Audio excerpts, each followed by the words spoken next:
Hammaga assalomu alaykum. Sizlar sog' salomat. Mana shu Zamiakola haqida juda ham ko'p video tayyorlaganman, ma'lumot berganman.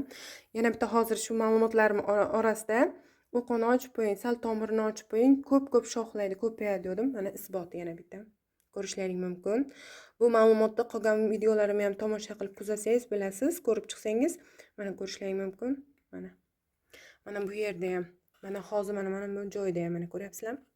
Bu yerda ham rosa ko'p shoxlayapti. Qish faslida juda ko'p ozuqa shart emas.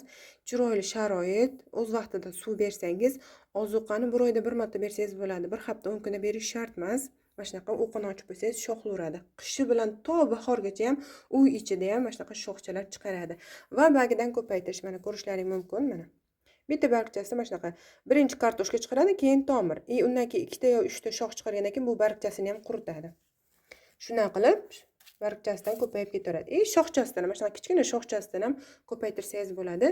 Suvga qaraganda tuproqda tez tomir o'tadi. Bu ma'lumotni yaqiningizga ulashib qo'ying va qanaqa gullar haqida ma'lumot bering. Shu haqida kommentariyaga yozib qoldiring.